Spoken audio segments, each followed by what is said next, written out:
Let's be real for a second. We all knew the romance between Leslie Thomas and Detective Marcel Malone was a ticking time bomb, but I don't think any of us were prepared for the sheer magnitude of the fallout. The recent episodes showed us a spectacular breakup between the two. Leslie, in her classic dramatic fashion, officially kicked Marcel to the curb, throwing him out of her hotel room after she flat out refused his offer to move onto his boat with him and Sheila. She made it abundantly clear she is no boat refugee. And while Leslie was left crying and cuddling a torn teddy bear from Ted Richardson, Marcel didn't exactly go home to weep into a pillow. Oh no, he went straight to Uptown to drown his sorrows in bourbon and vent to the new bartender, Grayson Perez. But here's the kicker, guys. After his little pity party at the bar, Marcel completely ignored all of Leslie's frantic follow-up phone calls. He iced her out completely. Why? Because Marcel Malone has far bigger and much more dangerous fish to fry. If you paid close attention to the recent timeline after his drinking session at Uptown, Marcel went back to the police precinct. He didn't go to file paperwork or catch up on cold cases. He specifically went to his desk, locked something very important inside his drawer, and made a highly suspicious, hushed phone call. I literally screamed at my screen. I have been saying for weeks that there is something incredibly sketchy about this guy. He plays the role of the bumbling, love-struck detective so well, but that locked drawer is a massive, glaring red flag waving right in our face. What kind of honest cop has a secret stash that he guards with his life? The answer is simple, a dirty one. Enter Jacob Hawthorne. Jacob is a lot of things: obsessive, traumatized, relentless, but he is certainly not stupid. He has been dealing with the heavy psychological toll of the Impaler case and the Red Market plasma ring, but his instincts as a cop are still razor sharp. Jacob has always harbored a deep-seated suspicion of Marcel. He sees right through the nice guy facade. And now we are looking at a massive spoiler and theory that changes the entire landscape of the show. Driven by his gut feeling that Marcel is hiding something sinister, Jacob makes a bold, highly illegal move. He decides to break into Marcel's office after his shift ends. Can you just imagine the sheer tension of this scene? The precinct is dark. The only sound is the hum of the fluorescent lights and the pounding of Jacob's heart.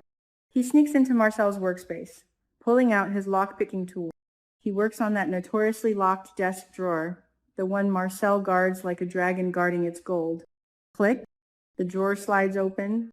Jacob shines his flashlight inside, expecting to find maybe some embezzled cash or blackmail material. But what he finds is so much worse. Sitting right there in the dark confines of Marcel's desk is an old, battered smartphone. And it's not just any phone. It is the personal cell phone of Lynette Wise.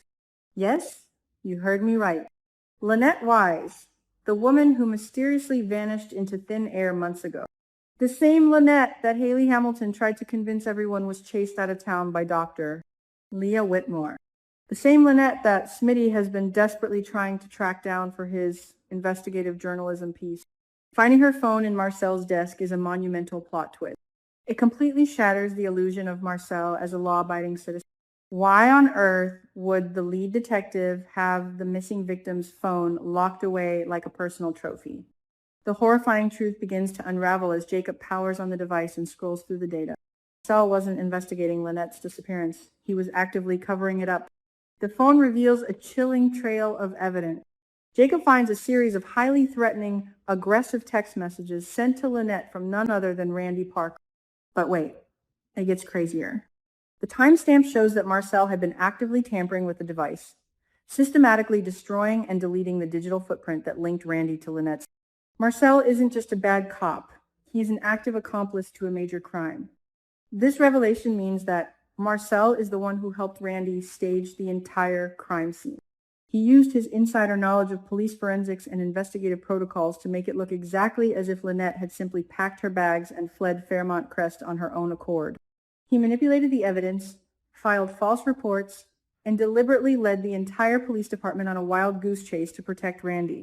I am absolutely furious. We trusted this guy to be the moral compass of the GCPD, the guy who was supposed to balance out the corruption we've seen elsewhere.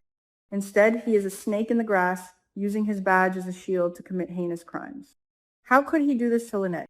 But you guys, the rabbit hole goes so much deeper than just a cover.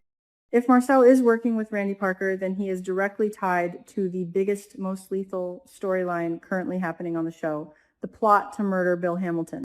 We are looking at a shocking, jaw-dropping twist where Marcel secretly meets with Randy in a desolate, remote area far outside the glamorous gates of Fairmont Crest. Picture the scene, the dead of night, fog rolling in, Randy sweating bullets, and Marcel standing there, cool, calm, and completely in control. The power dynamic we all assumed existed is completely flipped on its head. In this clandestine meeting, the ultimate truth is laid bare. Marcel is not just providing a little bit of technical support. He is the mastermind providing the legal and forensic cover for the $10 million life insurance scam. We all know Haley Hamilton has been slowly poisoning Bill, slipping toxic serums into his green smoothies and electrolyte drinks. We thought Haley and Randy were acting alone, a pair of greedy, reckless cousins trying to score a massive payday. But they are way too sloppy to pull off the perfect murder without getting caught. They needed an inside man. They needed Marcel. During this remote meeting, Marcel drops a bombshell that proves just how diabolical he truly is. He casually admits to Randy that he is already taking care of the loose ends regarding the poison. Marcel used his police access to completely destroy all surveillance footage, purchase receipts, and physical evidence that tied Haley and Randy to the acquisition of the lethal toxin.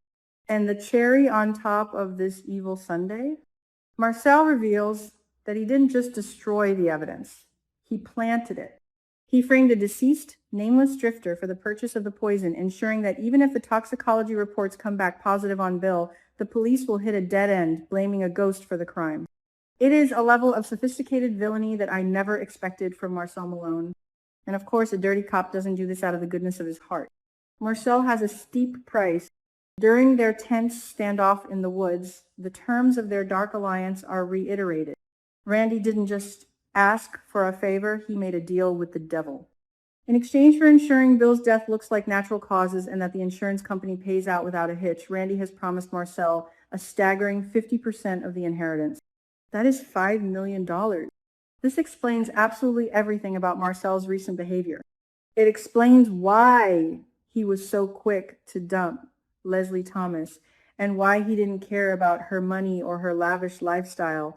He didn't want to be a boat refugee living off Leslie's scraps because he knows he is about to become a multi-millionaire in his own right. He was likely just using Leslie as a convenient alibi, a rich, high-profile girlfriend to explain away any sudden influx of cash, or to keep himself embedded in the upper crust drama of Fairmont Crest without drawing suspicion to his true motive. I think we really need to look at the hierarchy of this criminal trio. Many fans think Haley is the ringleader, but I strongly disagree. Haley is driven by pure greed and impatience. She is reckless, hooking up with Bill in the hospital and almost getting caught by Nurse Ashley. Randy is just a henchman, a guy who takes orders from Joey Armstrong and scrambles to clean up messes. Neither of them has the intellectual capacity to orchestrate a flawless, untraceable murder and a $10 million insurance fraud. Marcel is the true architect. He drew up the blueprint for this sophisticated scam.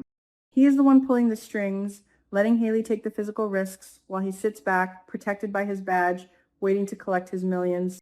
The implications of this theory are absolutely staggering for the entire canvas of Beyond. Think about the fallout. Jacob Hawthorne is now sitting in the precinct with the smoking gun, Lynette's phone. But who is going to believe him? Jacob has been spiraling, obsessed with the Impaler and the Red Market. He has clashed violently with his father, Police Chief Elon Hawthorne, over his rogue tactics. If Jacob goes to Elon and accuses his top detective of being a mastermind murderer and a dirty cop, Elon might just think Jacob has finally lost his mind to PTSD and paranoia. Jacob is going to have to play a very dangerous game of cat and mouse to expose Marcel without getting himself killed in the process. And what about Danny Dupree and the rest of the family? Danny has been agonizing over her secret elevator hookup with Bill, completely unaware that her ex-husband is literally being assassinated in slow motion. If Marcel's involvement is exposed, the entire police department's integrity will be shattered, and the investigation into Bill's inevitable collapse will become a media circus. Will Madison Montgomery piece together the medical anomalies before Marcel can falsify the coroner's report? The race against time is on, and the stakes have literally never been higher. I am telling you guys, this Marcel Malone villain era is the plot twist of the century, and I am here for every single second of it. The writers are setting up an explosive climax that will rock Fairmont Crest to its core. What do you guys think? Is Marcel the ultimate big bad of this season? Will Jacob be able to take him down, or will Marcel silence Jacob just like he silenced Lynette? Sound off in the comments below. Give this video a massive thumbs up if you love these deep dive theories, and don't forget to subscribe so you never miss an update. Until next time, stay soapy, stay safe, and I will see you beyond the gates.